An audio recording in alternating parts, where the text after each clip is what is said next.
नमस्कार, मी लतिका। आज मी तुम्हाला मिक्स फरसाण्याची चटणी बनवून दाखवणार आहे। त्यासाठी बघा हा फरसाणा घेतलेला आहे, ह्यामध्ये सगळं मिक्स आहे बघा, बुंदी वगैरे, तिखटवाला आहे। आसामध्ये लसणाचा बी फरसाणा मिळतो आणि थोडीशी पापडी घेतलेली आहे। तर पापडीची पण मी भाजी वगैरे सगळं दाखवलेलं आहे, पापडीचं कालवण बनवून दाखवलेलं आहे, चटणी बनवून दाखवलेली आहे। तर अशा प्रकारे कोणता पण तुम्ही फरसाणा घेतला तरी चालेल। मिरच्या घेतलेल्या आहेत बघा, ह्या ताज्या फ्रेश मिरच्या आहेत, त्या मी भाजून घेतलेल्या आहेत बघा, जरा लाल झालेल्या आहेत आणि हिरव्या पण आहेत। तुमच्या तिखटाप्रमाणे घ्या, जरा कमी तिखट आहे। एक गड्डी लसूण घेतलेला आहे, एक छोट्या आकाराचा कांदा मी हलकासा भाजला, जास्त भाजलेला नाहीये। तर मिक्सरचं भांडं घेतलेलं आहे, त्याच्यामध्ये हा पहिला आपण काय करू, हे सगळं टाकून एकदा फिरवून घ्यायचं।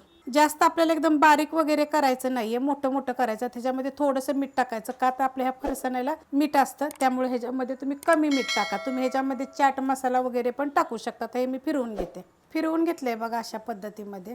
आता ह्याच्यामध्ये आपण हे फरसाण आणि पापडी टाकून घ्यायचे आणि हे पण काय करायचे आपल्याला माहिती आहे का, बंद चालू करून फिरवून घ्यायचे। फिरवून घेतलेलं आहे बघा, तर अशा पद्धतीत होतं बघा, बंद चालू करून करायचं। 2च वेळा केलेलं आहे, मस्त लागतं आणि चवीला तर एक नंबर लागतो। तुम्ही करून बघा। आपण कसं करतो, हमेशा तोंडी बिंडी लावायला फरसाणा घेतो जेवताना खायला, त्यापेक्षा तुम्ही असं करून बघा, एक नंबर चवीला लागेल। थोडीशी कोथिंबीर वरनं जरी तुम्ही ह्याच्यात टाकली तरी चालू शकते। चवी एक वेगळंच काहीतरी तुम्हाला असं हे खायला वाटेल। करून बघा। रेसिपी आवडली की लाईक करा, सबस्क्राईब करा, कमेंट करा आणि शेअर बी करा।